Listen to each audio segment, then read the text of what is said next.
Welcome to the Well Woman Show, where we interview women executives, leaders, and entrepreneurs. And you're listening to the Well Woman Show, where motivated women achieve fulfillment and well-being. You're listening to the Well Woman Show. Take time for myself by coming to things like Well Woman drinks. To be accepting of myself no matter what. Step away from judgment as much as possible. You're listening to the Well Woman Show. You're going to be in for a good ride. I don't regret anything. Everything I've ever done, I've learned from it, one way or another, good or bad. Being a little bit selfish for yourself, put your own oxygen mask on first and then give what's left. I'm a woman. I would prefer to tell my own story. My story, though it's very personal, is universal. You're listening to the Well Woman Show. And now your host, Giovanna Rossi. Hi, Giovanna Rossi here, and welcome to another episode of the Well Woman Show, where I interview women leaders, executives, and entrepreneurs about their lives and their road to becoming and being who they are today. Do you ever find yourself overwhelmed with your responsibilities, and it seems like you'll never get it all done? Well, you're not alone. We all need to remember to use our superpowers, the ones we already have but don't use all the time, and take advice and wisdom from one another. Towards the end of the show, in a segment called Superpowers for Success, I ask my guest about her superpowers, and the answers will give you the strength, perspective, and power to keep on being the well woman you are. I'm so happy you're here, so thanks for tuning in. Today's topic is how to use adaptability to overcome obstacles and find success. And hopefully by the end of the show, you'll be inspired to look at the challenges in your life as complex systems that you can work with. Consider the usefulness of role sharing and incorporate more flexibility in your life. But before we dive into the introduction of my guest, Merle Lefkoff, let's talk about 2017 and your well woman life. Chances are you're a smart and powerful woman. After all, you're listening to this podcast, right? You're also a leader in your family, in your work, and in your community. You want to live a healthy and well-balanced life. You want a sense of well-being and fulfillment. You want deep connections and to cultivate loving relationships. You already have what it takes to achieve this and more, but you face challenges such as burnout, a major life transition, health or other personal problems, or simply just not feeling fulfilled. You have the power to unlock and activate your superpowers in order to be who you know you are capable of being, in order to live the life you know you're capable of living. These superpowers include self-love, self-awareness, and self-actualization. It's your time to stand in your power, and you're ready. In 2017, there's so much potential for you to live into your well woman life. You work hard, you take care of your family, you're active in your community. You deserve to live your well woman life. So join our movement to begin living your well woman life. Here are 2 simple things you can do right away to get started.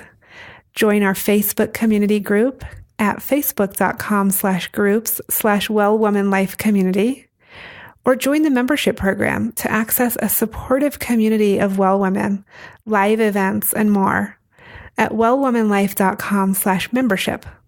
Okay, back to the show. I want to introduce Merle Lefkoff to you. She is an amazing social change entrepreneur whose practice is devoted to the application of nonlinear complex systems thinking to whole system change. I know that sounds really complicated, and it is, but she breaks it down really nicely in a way that you can then apply it in your own life. Merle holds a PhD in political science from Emory University in Atlanta, Georgia, and has been a mediator, facilitator, and leadership trainer in conflict zones around the world.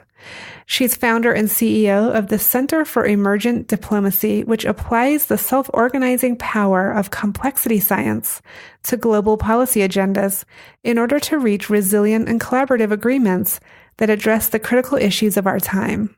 Today, Merle and I talk about how we can view problems as complex systems, how we can use adaptability and flexibility to overcome them, and why this is a particularly important and intuitive relationship for women. Now to my interview with Merle Lefkoff. Welcome to the program, Merle. Thank you so much, Giovanna. I'm so glad to be here. Merle, I want to start with this idea that you are a social scientist who applies complexity science to peace building. So I want to know, what does that mean, and how does it impact women's lives and well-being? The new science of complex systems, it's actually, the whole title is Complex Adaptive Systems, which is being birthed really at the Santa Fe Institute right here in New Mexico, is a whole different way of thinking about everything. It's about how systems are all connected, how we are connected in new networks in ways that have never happened before. This is especially important for women, I think. Women have always networked with one another, but they have an opportunity now to really scale up those networks, to get their voices heard in new ways. I think that's one of the main things I think about when I think about how looking at complex systems is helping women now.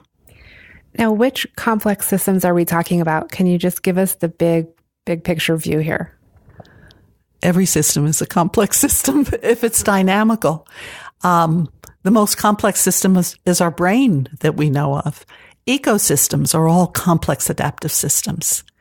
It has to do with the dynamics inside the system where change is happening constantly and evolution is happening constantly.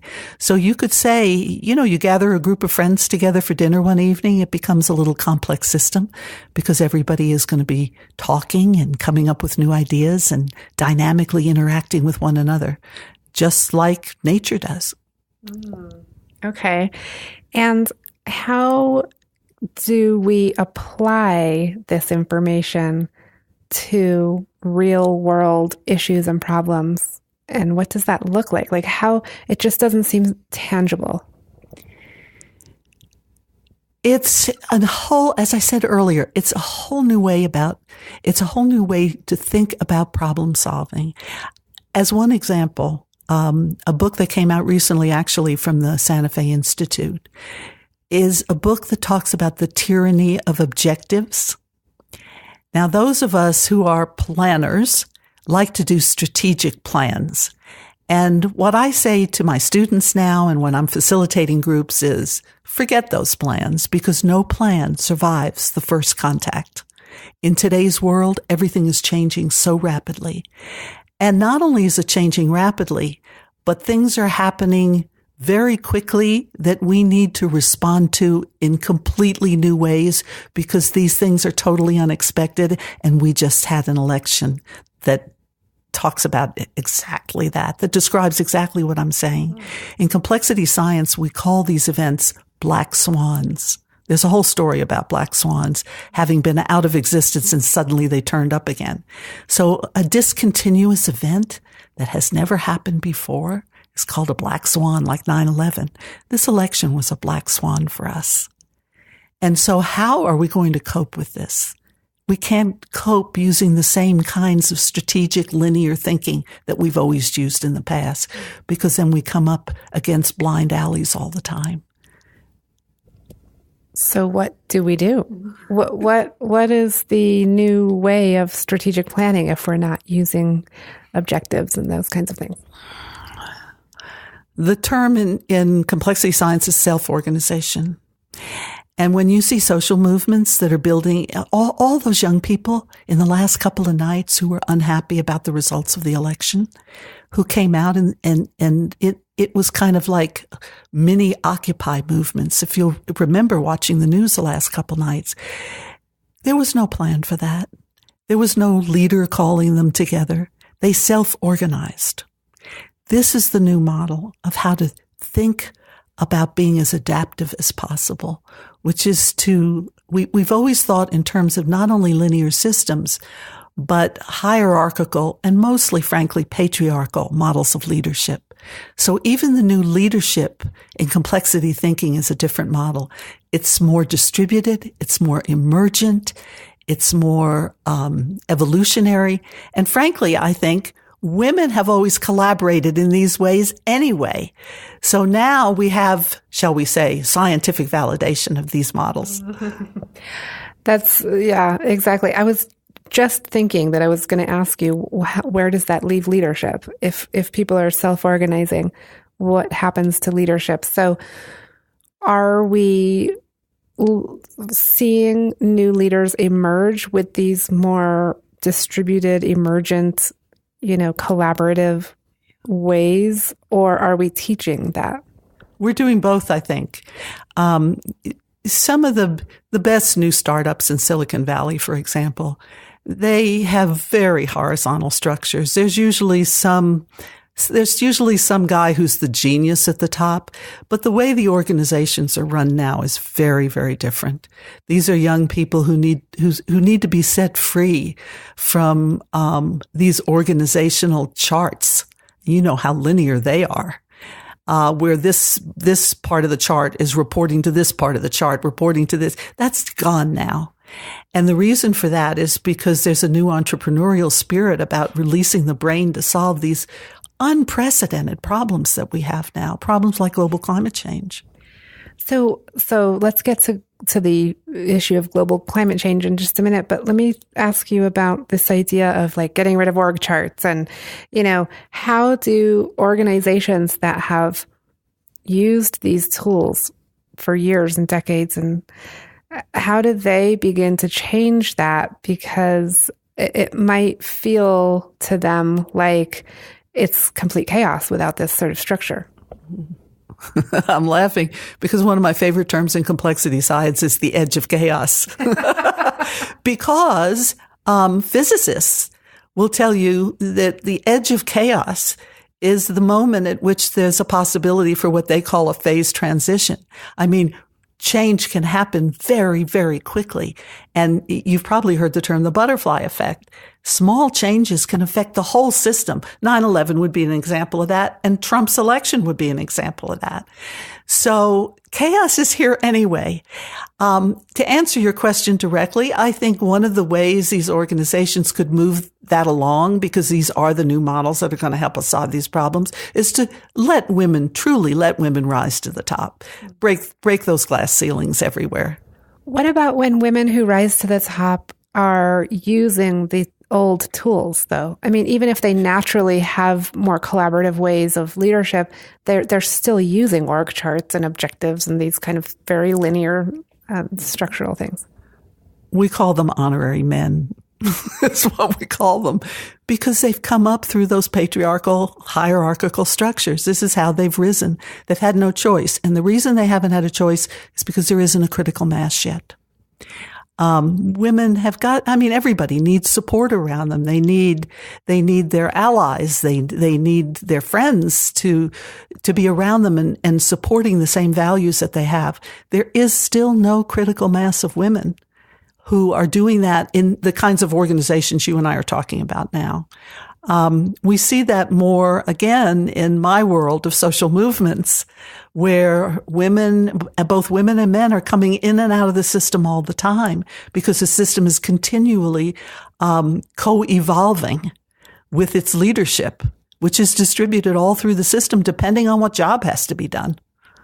So my answer is we need more women, quote, at the top. We need more women all in there. We really do. But there has to be a critical mass before women can release the way women think and the way women are in the world. Mm-hmm.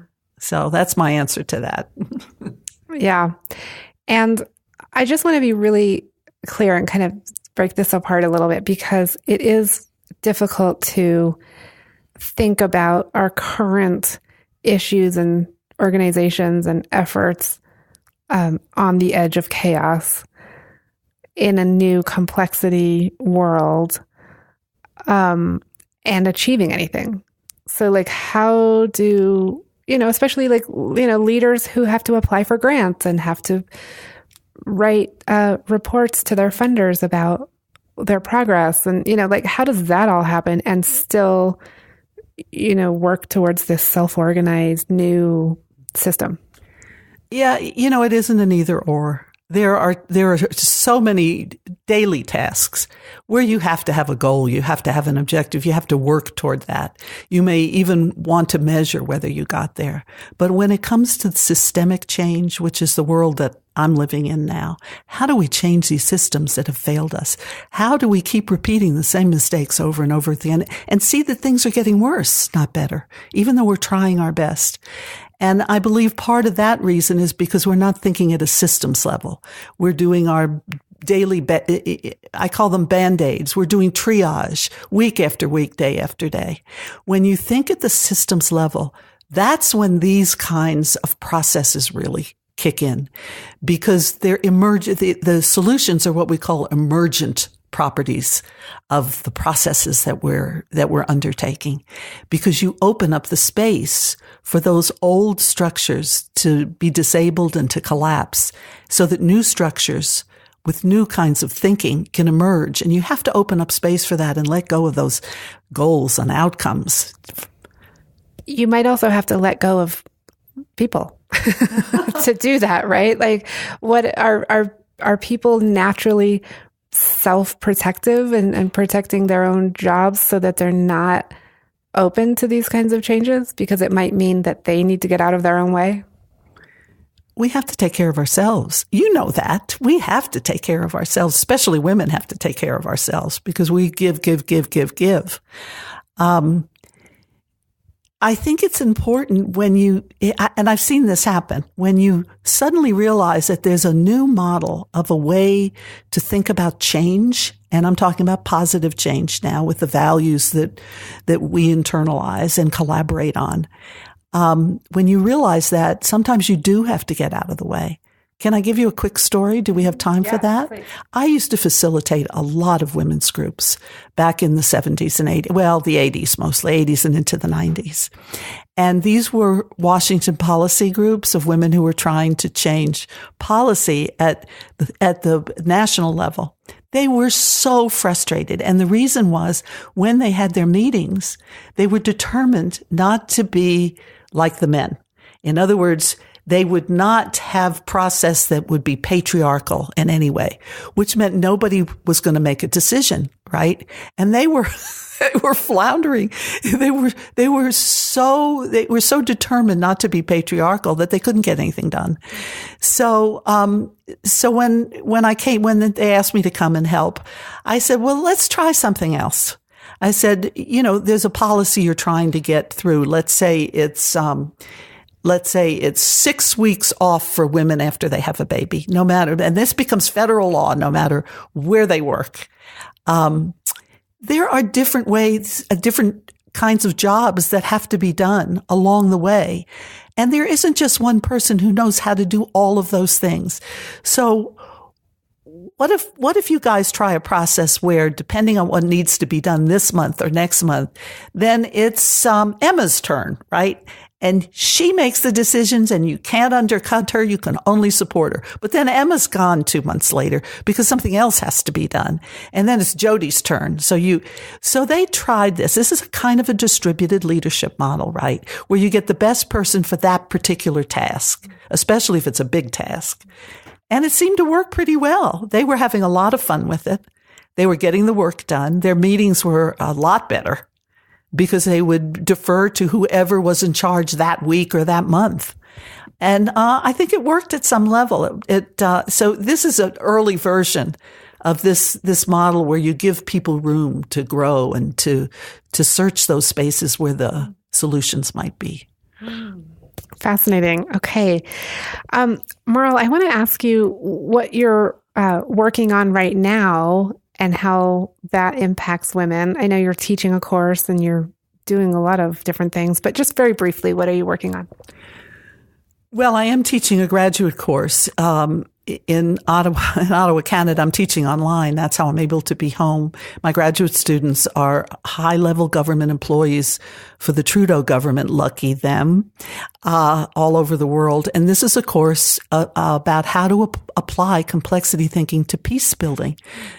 These are students who work for Global Affairs, which is the State Department in Canada, and all of these development agencies. and so that they can start thinking out of the box and using new processes where they're working as well. And many of my students are women because they gravitate toward these kinds of jobs.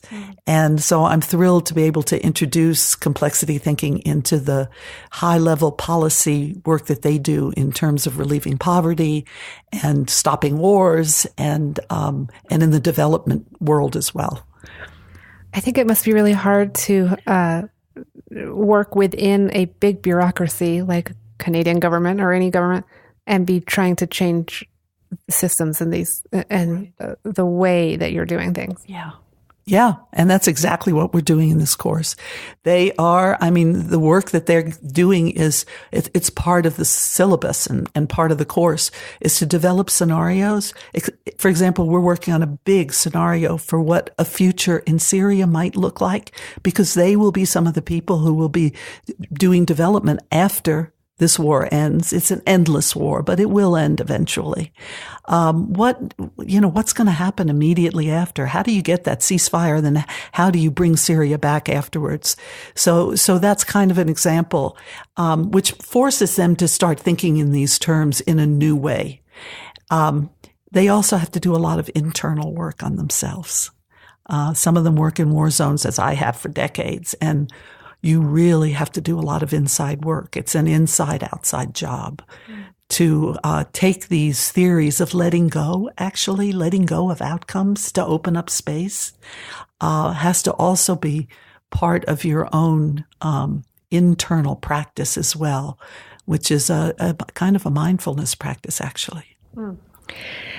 Merle, can you describe a time in your life when you didn't put yourself first, when you weren't taking care of yourself the way you probably now know you need to? I had 4 children in 7 years. Does that answer the question? I was taking care of a husband and 4 children for a very long time. And, in a way, I was taking care of myself. When I answer that question, I'm not even so sure that's the right answer because I was very young. And I kind of thought it was fun, and it was fun raising the kids. But I was paying a lot more attention to my husband's career. My attention was devoted to my husband's career and raising my children. And I wasn't thinking a lot about myself at that time. And when I think back about whether I was truly ill, I had pneumonia. I had to go to the hospital for pneumonia. I had and I when I look back, I think it's because I wasn't paying enough attention to my own well-being. So when did that change? Did you have a moment where you made a shift in how much attention you paid to yourself? When I got middle-aged. When I got to be middle-aged, I said, oh my God, you better start taking care of yourself. You have a lot of work to do that you want to do in the world, and you're getting older now, and you better pay attention to your body and your health and your well-being.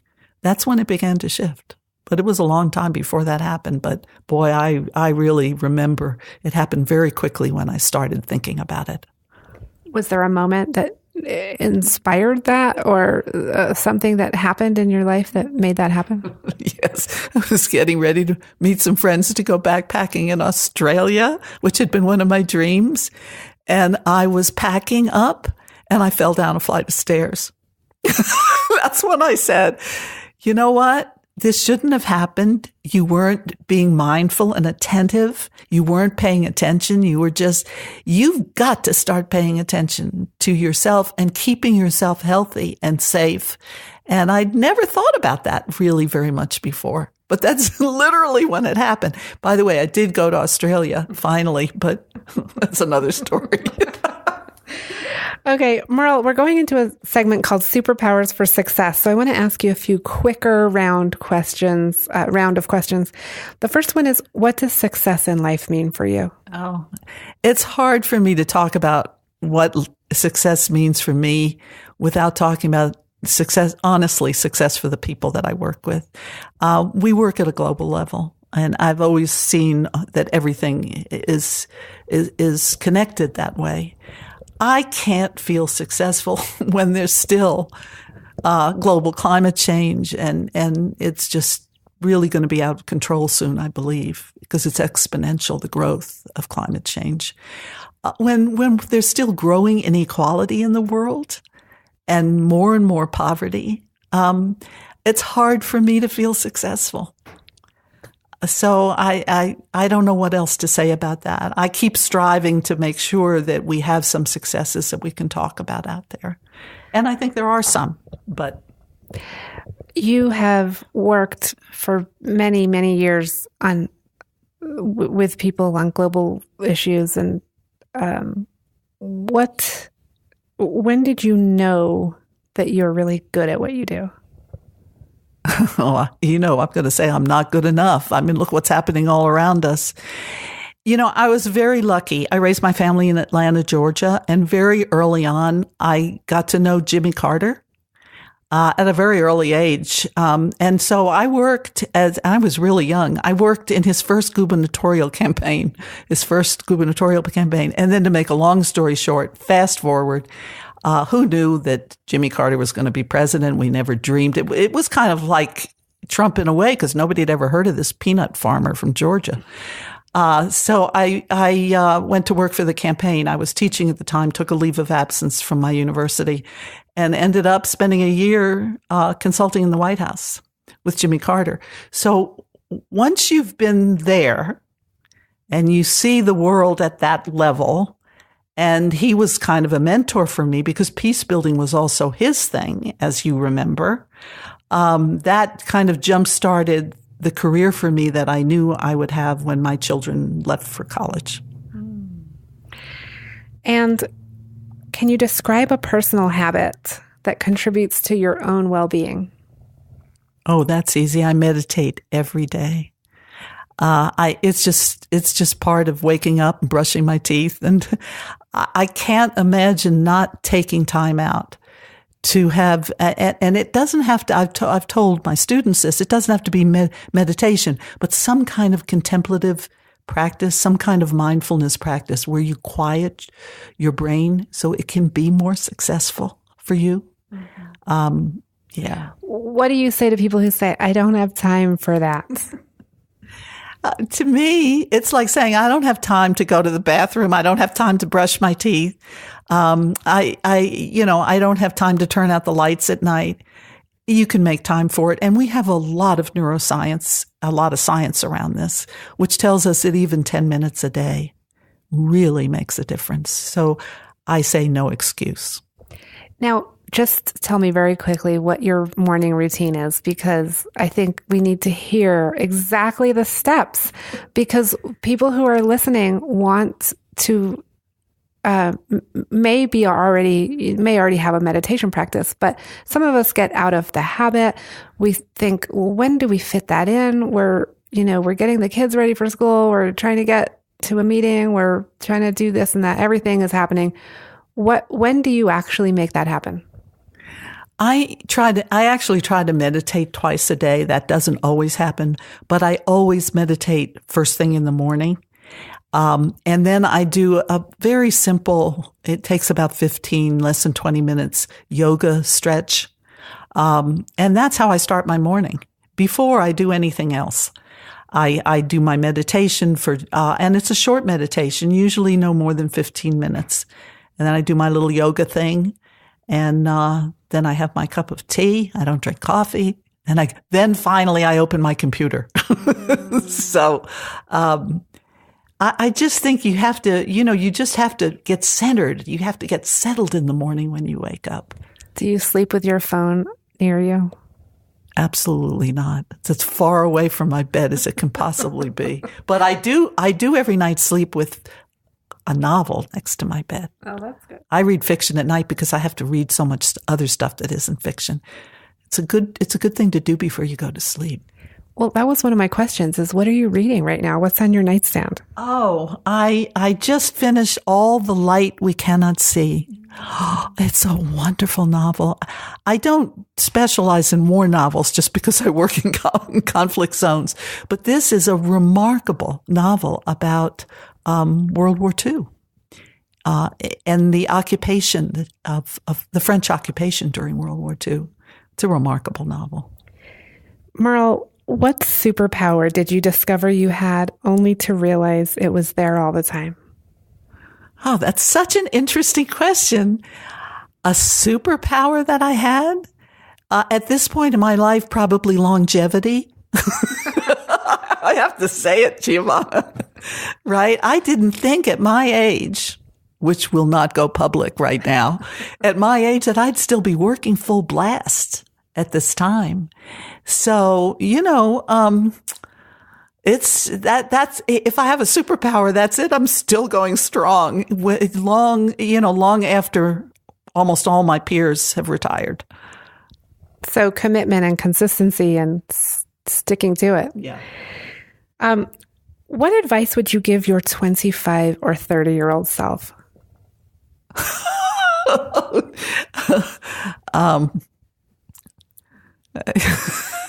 It was a long time ago. I was 25 or 30.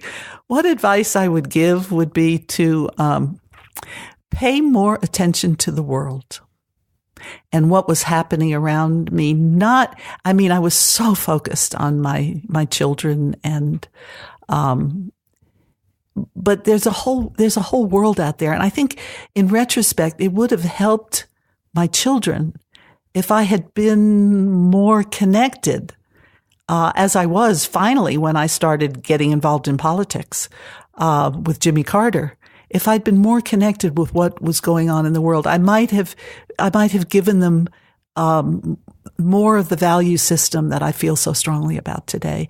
Not that they don't share those values, but I think it would have made a difference if I'd paid more attention to the way we're connected with the rest of the world. Do you identify as a feminist? Of course. I've been through several waves of feminism, actually. Absolutely. How can we not be feminists? Of course. Merle, it's been such a pleasure talking to you this afternoon. Thank you so much for being on the show. Well, you're a very good interviewer, and this was a lot of fun. Thank you, Giovanna. That's it for our show today. I've been speaking with Merle Lefkoff, a social change entrepreneur whose practice is devoted to the application of nonlinear complex systems thinking to whole systems change. I spoke with Merle about how to look at problems as complex systems, how to use resources and flexibility to overcome them, and why this process is so important and natural for women. You can get all the show notes and other information at wellwomanlife.com/049show. Our monthly live event, Well Woman Drinks, brings women together to share our successes and challenges, and I encourage you to join us. wellwomanlife.com/events for more information. If you enjoyed the show, please take a moment and subscribe in iTunes and definitely leave a review. This helps raise visibility of the show, which is super helpful when it comes to sharing it with other women around the world. You can continue the conversation with us in the Well Woman Life community group at facebook.com/groups/wellwomanlifecommunity, or join our membership at wellwomanlife.com/membership. For feedback, comments, or just to let me know you were listening today, find me on Facebook, Twitter, and Instagram at Well Woman Life. I'm Giovanna Rossi for The Well Woman Show. Until next time, have a super powerful week.